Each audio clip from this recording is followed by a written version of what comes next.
Bonjour, pour tout vous dire, j'avais déjà tourné l'intro de cette vidéo et je me suis rendu compte après montage que j'avais mis 5 minutes pour vous donner deux informations qui n'ont rien à voir en plus avec ce concept, enfin un peu. Donc je vais tout retourner ça pour aller plus vite et ensuite on parlera de la traversée des temps. Cette lumière, je sais pas ce que je fais, je vois plus rien. En gros, ce que j'ai à vous dire, c'est que le concept lit ta bibliothèque évolue un peu, change un peu, parce que tous les Camus que j'ai à lire, je vais les lire dans une vidéo spéciale Albert Camus. Donc, ils ne feront plus partie de Lit ta bibliothèque.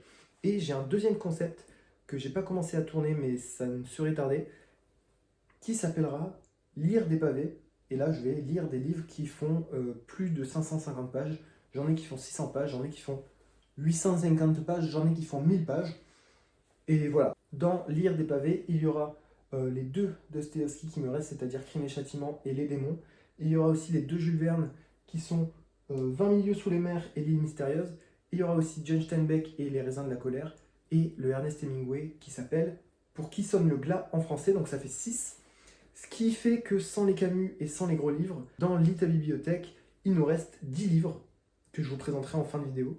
Et dernière info, le système de tirage au sort aussi va changer parce que dans certaines cases, il n'y a plus rien. Vu qu'il ne reste que 10 livres, je vais les mettre dans une cup et on va tirer un au hasard. Il n'y aura plus le concept de case. Voilà, pas besoin de prendre 6 minutes pour en parler. Bisous, bonne vidéo. Je me suis permis de faire beaucoup de blabla en début de cette vidéo et je vais faire aussi beaucoup de blabla sur cet auteur parce que tout simplement, on va parler du 2, donc du tome 2 de cette série. Et j'ai pas envie de spoiler quoi que ce soit. Donc je vais juste donner mon ressenti, si c'est bien, si c'est pas bien. C'est pour ça que mon analyse du 2 sera plus courte. Et c'est pour ça que je prends du temps pour parler d'autre chose. Donc, Eric Emmanuel Schmitt, c'est un auteur que j'ai découvert il y a un an, en juin 2024, avec Oscar et la Dame Rose. C'est un livre court comme ça, qui fait partie de la catégorie je fusille ton cœur et je me casse. C'était 5 sur 5, trop bien. Vraiment un gros coup de cœur que je recommande aux gens qui veulent pleurer un bon coup et rapidement. Donc voilà, pour moi, gros 5 sur 5, génial, l'un de mes livres préférés. Et du coup, je me suis dit, mais cet auteur a l'air génial, j'ai envie de découvrir plus. J'ai lu Monsieur Ibrahim et les fleurs du Coran, qui là était un peu moins bien, mais c'était quand même super. J'ai lu Miller pas, je sais pas comment on dit, qui là était... c'est un consensus hein, dans les critiques, ce livre n'est pas bien, c'est pas grave. Et j'ai lu ensuite une pièce de théâtre de Eric Emmanuel Schmitt qui s'appelle Petits crimes conjugaux. Et là, c'était super, encore une fois. Pour tous ceux qui n'ont pas l'habitude de lire du théâtre, franchement, je vous le conseille celui-ci parce que c'est facile, c'est rapide. Il n'y a que deux personnages, il y a un mystère, il y a des rebondissements. C'est trop cool. Et j'en ai un super souvenir. Et ensuite, je me baladais à la Fnac et j'ai vu le tome 4 de La traversée des temps qui parle, je crois, de la Grèce antique et quelque chose d'autre. Et j'adore la Grèce antique, même si j'y connais rien. Et je me suis dit, j'ai envie de lire ce livre, de quoi ça parle. Et je me suis rendu compte que c'était donc une série de livres. Normalement, si l'auteur ne crève pas entre-temps, il y aura 8 livres en tout. Et évidemment, j'ai commencé par le premier, qui s'appelle Paradis perdu. Je vais essayer de faire vite, mais en gros, encore un 5 sur 5 de la part de cet auteur. Du pur divertissement. En gros, on suit Noam qui va traverser les temps. Je ne dis pas par quelle manière, c'est un mystère et c'est répandu dans le premier tome. Et dans le premier, ça parle du néolithique et du déluge. Ils appellent ça le déluge.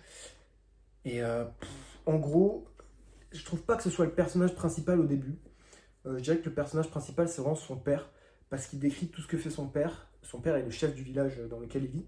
Et du coup, il dit, voilà, mon père a créé ça, il a développé ça, grâce à lui, les hommes, ils font ça. Et c'était super. Et ensuite, rebondissement, rebondissement, rebondissement, trahison, rebondissement, vérité. Fin du livre, 5 sur 5. Incroyable.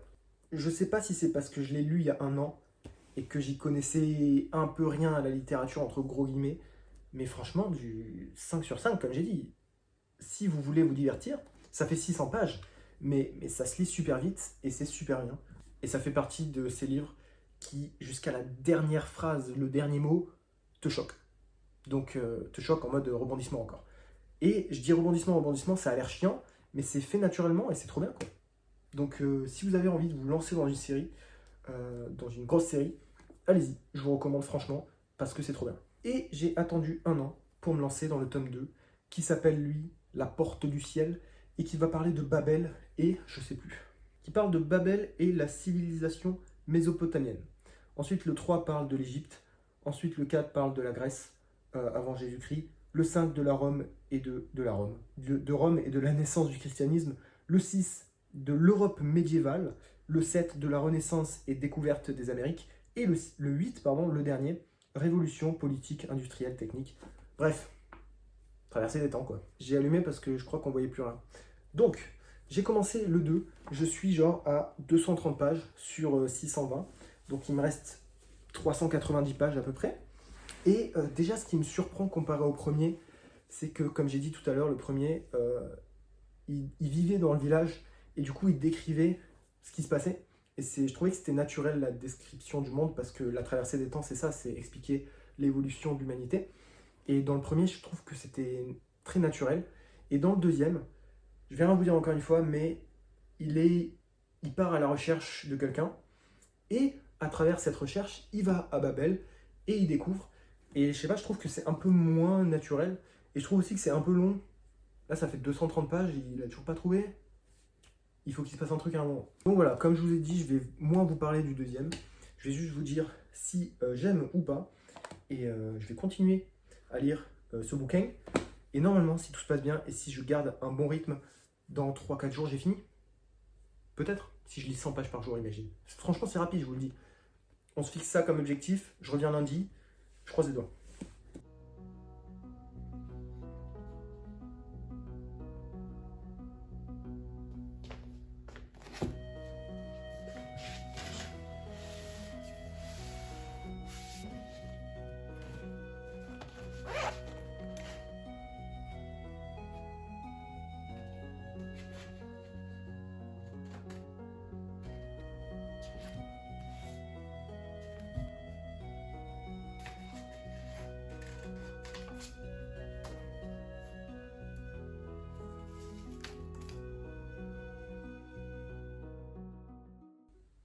Me voici de retour.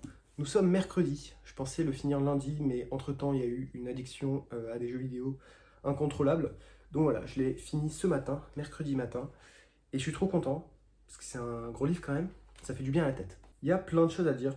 Déjà, ce que j'ai oublié de dire tout à l'heure, c'est que le tout début du premier livre, en fait, c'est Noam, donc ce personnage-là qui a traversé les temps pour des raisons encore inconnues, qui regarde le monde et qui dit ça part en biberine.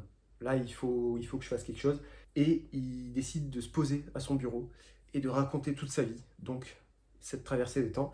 C'est comme ça que les genre 20 premières pages commencent. Noam est le personnage principal, mais c'est aussi l'auteur, entre guillemets.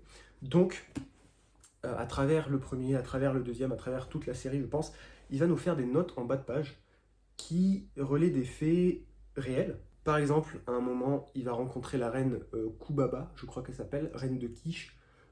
Et voilà, il va se passer des trucs. D'ailleurs, c'est le meilleur moment du livre, la reine Kubaba contre Nemrod. Par exemple, Nemrod, c'est un gars super connu.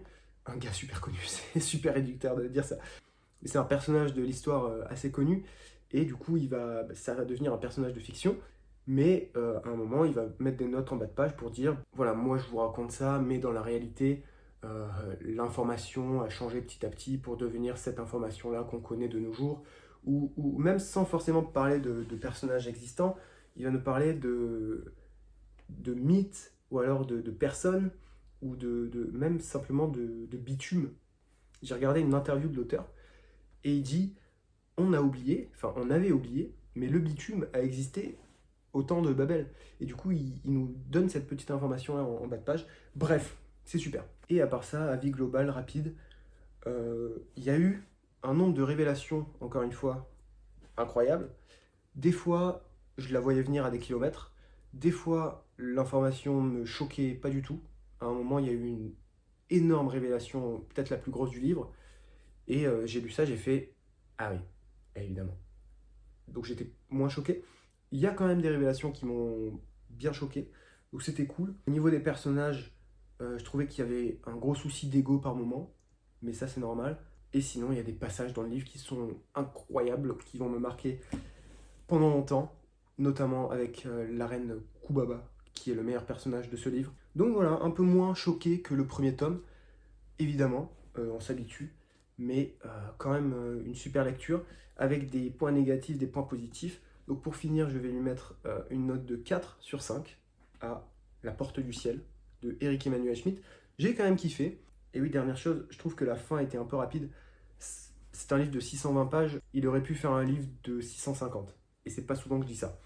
Et dernière chose, je vais acheter et lire le 3e tome qui s'appelle Soleil sombre. Et j'ai trop envie. J'ai regardé une interview de l'auteur, encore une fois, où il dit que dans Soleil sombre, ça commence à devenir sombre. Et oui.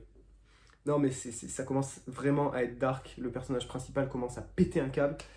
Et j'ai trop hâte. On va passer au tirage du prochain livre. Vous m'avez vu écrire sur ces papiers-là.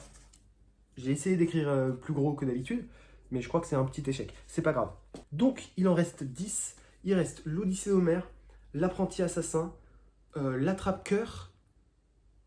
Ah, je me souviens pas. Il reste 2 Shakespeare qui sont La Nuit des Rois et un songe d'une nuit d'été, un truc comme ça, Midsummer Night's Dream. Il reste 2 Ernest Hemingway qui sont L'Adieu aux armes et Le Soleil se lève aussi. Il y a le Isaac Asimov toujours. On a des nouvelles de H.P. Lovecraft avec l'appel du Cthulhu, ou je sais plus comment ça s'appelle. Et pour finir, je vais y arriver, on a The Vanishing Act of Esme Lennox de Maggie O'Farrell, qui est magnifique, je trouve. Et je sais pas comment on dit en français. Les voici. Pour être honnête, je sais pas du tout quoi lire en ce moment. Donc le hasard nous dira. C'est parti. Mon Dieu. J'en ai chopé un. C'est l'élu. Et c'est The Catcher in the Rye de J.D. Salinger. Je sais toujours pas comment dire. Ça fait un mois que je prononce ce truc. Je sais toujours pas. En français, l'attrape-cœur. J'ai toujours les papiers sur moi. Hop. Il est là. Il est minuscule. C'est écrit très petit. Et ça fait que 200 pages. Donc je pense que ça va être rapide. Et j'ai vu une vidéo d'un youtubeur anglais qui s'appelle Jack Edwards, qui a parlé de ce livre comme l'un des plus grands livres américains de l'histoire de l'Amérique, au final. Et donc, j'ai hâte. Je n'ai aucune idée de quoi ça parle, évidemment. Mais je m'attends à quelque chose de très puissant. Et sur ce, je vous dis à la prochaine pour je ne sais pas quelle vidéo. Salut!